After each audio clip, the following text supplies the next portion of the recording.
मानवाला जीवनात अनेक संकटांचा मुकाबला करावा लागत असतो. अनेक संकटावर तो लीलया मातही करत असतो. पण नैसर्गिक संकट सहसा माणसाला कुठलीही पूर्वसूचना न देता येत असतात. या अचानक येणाऱ्या संकटात अतिवृष्टी, महापूर, चक्रीवादळ,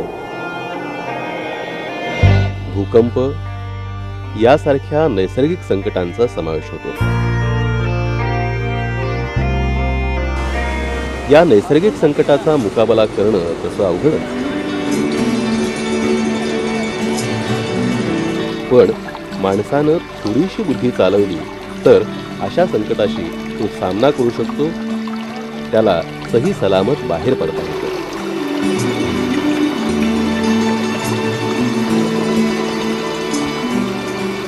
अतिवृष्टीमुळे, धरणफुटीमुळे पूर परिस्थिती निर्माण होते. या पूर परिस्थितीचा मुकाबला कसा करावा आणि आपला जीव कसा वाचवावा हे आपण पाहू.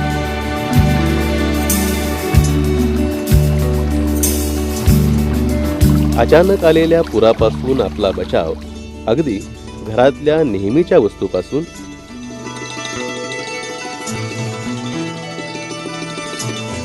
आणि भंगार म्हणून अडगळीत टाकलेल्या सामानापासूनही करता येतो. अशा बारीक सारीक वस्तूपासून जीव वाचवणारी साधनं कशी करावीत याची आपण माहिती घेऊ. रबरी रेनकोट ही सुद्धा अतिशय एक चांगली वस्तू आहे, ज्याने एकाकी साधनांची म्हणजे ज्या साधनांचा वापर आपण करणार आहोत त्याची तोंड बंद करण्यासाठी उपयोग करू शकतो. साधारण 3 इंच जाडीचा 14 फूट लांबीचा बांबू एका माणसाला पाण्यात बुडण्यापासून वाचवू शकतो. हा बांबू शरीराखाली धरल्यास माणूस या बांबूच्या साहाय्याने तरंगू शकतो. याचबरोबर केळीचा खुंट जर पाण्यात छातीखाली धरला तर आपण सहज त्यावर तरंगू शकतो.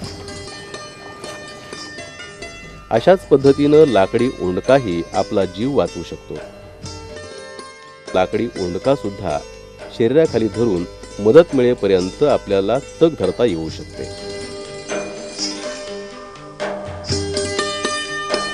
घरातलं मडकं किंवा कळशी घ्या. ही भांडी सुद्धा पुराच्या पाण्यापासून स्वतःचा बचाव करण्याकरता वापरता येऊ शकतात. कसं ते पहा. या मडक्याचं किंवा कळशीचं तोंड छत्रीच्या किंवा रेनकोटच्या कापड्यानं अथवा चामड्यानं, रबरी ट्यूबनं घट्ट बांधावं. त्यामुळे या रिकाम्या कळशीतली किंवा मडक्यातली हवा बाहेर जाणार नाही. मग ही कळशी किंवा मडकं पाण्यावर उलट ठेवून त्याच्यावर तोल राहील अशा पद्धतीनं छातीखाली धरावा. समजा आपण दुर्दैवानं रस्त्यात पुराच्या पाण्यात अडकलात. अशा प्रसंगी तुम्ही स्वतःचा बचाव तुम्हाला मदत मिळेपर्यंत करू शकता. आपण आपल्या अंगावरची पॅन्ट विजार काढून पायाच्या बाजूनं रुमाल, सुतळी किंवा करगोट्यानं तिची दोन्ही टोकं बांधावी. ही विजार पाण्यानं भिजवून कमरेच्या बाजूला धरून गोल फिरवून पॅन्टीच्या कमरेकडचा भाग आपटावा. म्हणजे दोन्ही पायाच्या मध्ये हवा शिरेल. हवा शिरलेले हे पॅन्टीचे फुगे काखेतून बाहेर येतील अशा पद्धतीनं छातीखाली ठेवावे. मग आपल्याला त्यावर मदत मिळेपर्यंत तरता पोहता येऊ शकेल.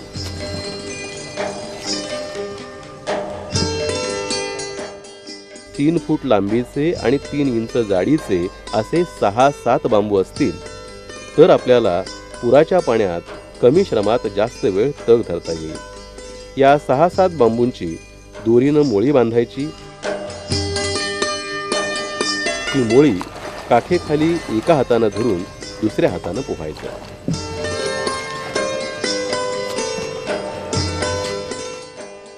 तीन 4 वॉटर बॅग्स असतील तर त्या एकत्र बांधून त्याचा पट्टा तयार करता येईल.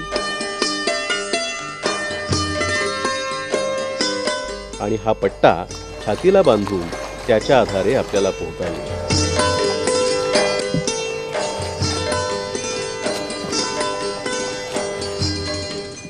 शिवाय आपल्याकडे भोपळा असेल तर तो छातीखाली धरून त्याच्या आधारेही आपल्याला पोहता येईल.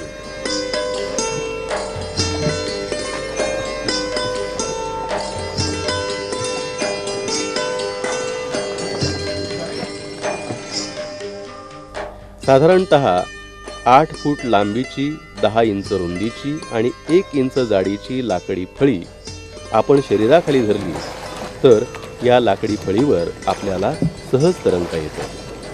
थोडंफार पोहता येत असेल तर आपण सुरक्षित स्थळी या फळीवरून जाऊ शकतो. पोहता येत नसेल तरी सुद्धा मदत मिळेपर्यंत आपण या फळीवर तरंगत राहू शकतो. रॉकेलचा 5-10 लिटरचा रिकामा डबाही आपला जीव वाचवू शकतो.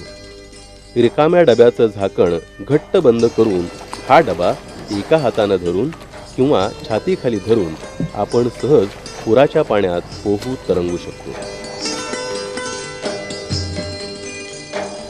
अशाच पद्धतीनं जेरी कॅननंही आपण आपले प्राण वाचवू शकतो.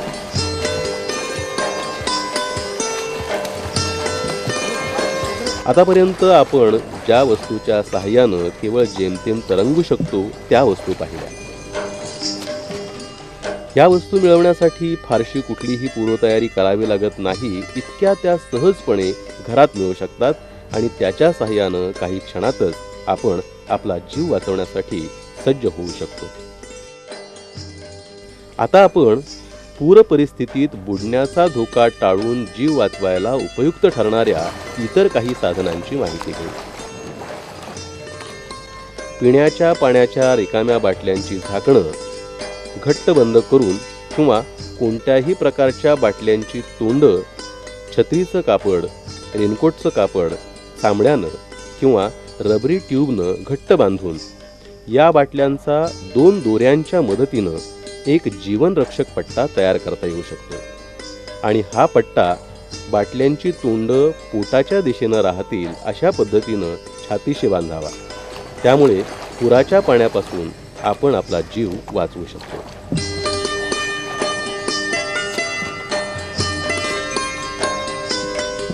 बांबूच्या 4 कामट्या, 3 फूट लांबीची, 1 फूट रुंदीची आणि 6 इंच जाडीची लाकडी फळी आणि 2 जेरी कॅन यांच्यापासूनही पाण्यावर तरंगण्याचं साधन तयार करता येऊ शकतं.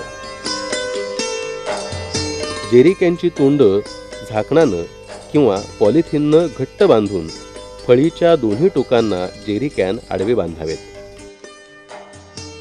या तयार केलेल्या साधनांच्या फळीवर छाती ठेवून बराच काळ किंवा मदत मिळेपर्यंत पाण्यात पोहता येऊ शकतो.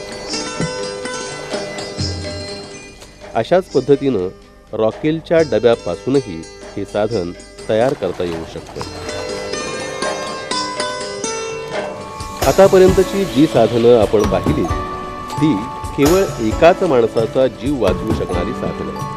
पण संकटकाळी आपल्याला केवळ आपलाच जीव वाचवून स्वस्थ बसून चालणार नाही, तर आपल्याबरोबर आपल्या कुटुंबाचा, शेजाऱ्या पाजाऱ्यांचा जीवही वाचवण्याचा प्रयत्न करणं आवश्यक असतं. तो वाचवता येईल अशी साधनं अल्पकाळात तयार करता येतात. 10 बांबू, 200 लिटरचे 4 ड्रम, दोऱ्या आणि 2 किलो काथ्याच्या सहाय्यानं आपण ड्रम तराफा हे साधन तयार करू शकतो. हा तराफा बनवण्यासाठी 4 व्यक्ती लागतात. हे साधन आणि या 4 व्यक्ती या इतर 6 व्यक्तींचे प्राण वाचवू शकतात. याची वजन पेलण्याची क्षमता ही साधारणतः 1000 पाऊंडाची असू शकते. पुराच्या पाण्यापासून आपण आपला, कुटुंबियांचा तसंच शेजाऱ्यांचा जीव कसा वाचवावा ते पाहिलं. मग अशा या आपत्तीच्या काळात अन्न, पाणी आणि काही महत्त्वाच्या क्षणी आपल्याला मदत होतील अशा वस्तू आपल्या हाताशी असणं हे अत्यंत गरजेचं आहे. बऱ्याचदा संकटाची पूर्वसूचना आपल्याला टीव्हीवरून मिळालेली असते. टॉर्च, बॅटरी सेल सतत स्वतःजवळ सुरक्षित राहील हे पाहावं. रेडिओलाही सुरक्षित स्थळी ठेवावं. आता याच क्रमानं आपल्याला योग्य वाटतील जीवनात मौल्यवान ठरतील आणि संकटसमयी सुद्धा जीव वाचवत असतानाच ज्या गोष्टी सुरक्षित ठेवता येतील त्या ठेवाव्यात.